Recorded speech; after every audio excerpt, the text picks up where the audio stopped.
In 1906, just over 100 years ago, the village of Royal Oak, Michigan boasted a population of some 775 souls, and one of its residents, William Sullivan, began a commitment to his neighbors that continues to this day. For it was then that Mr. Sullivan opened his own funeral business and put his simple philosophy into practice.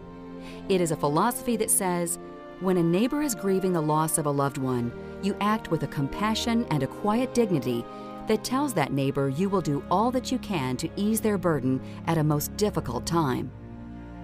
Over the years, both the Sullivan business and the Sullivan family grew, as did their community, and the bonds between family and community deepened. William Sullivan served as Royal Oak's first ever volunteer fire chief and proudly wore badge number 1. And while the truly humble beginnings of the funeral business began to fade, the respect with which the service was provided never would. Sullivan's son James, who joined the business in 1930, was taught that attentiveness to the needs of a grieving family is paramount, that compassion dictates that we listen and respond and support.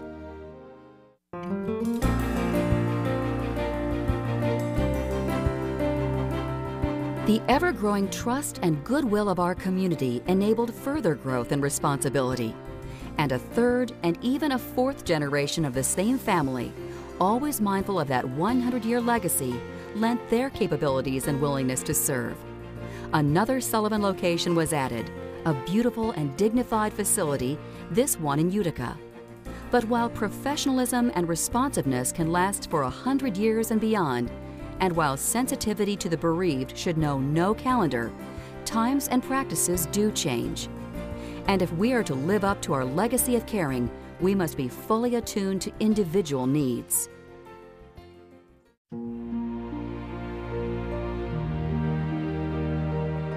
Beliefs about funerals have evolved over time.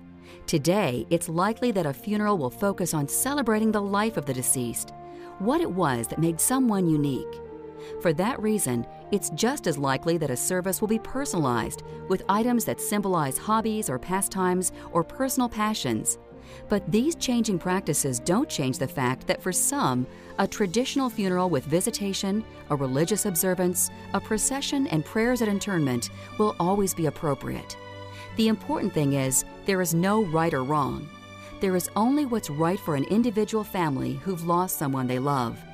We have been called upon to integrate items that symbolize sports, painting, gardening, cycling, and more into services. We have even been asked to simply make one of our facilities available for memorial gatherings.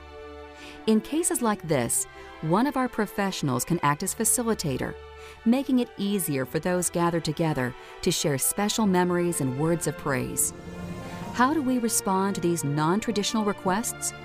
We respond like you'd expect a caring and accommodating neighbor would.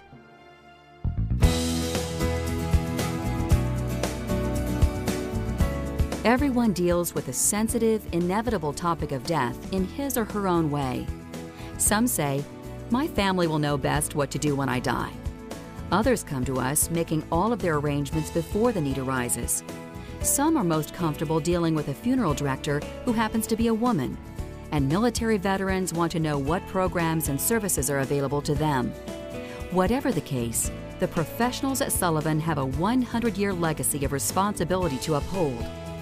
We are grateful for that responsibility and grateful to our neighbors for their trust. We believe our entire story can be summed up very simply. 100 years, one family, one community, 2 locations, 1,000 kindnesses. From our family to yours,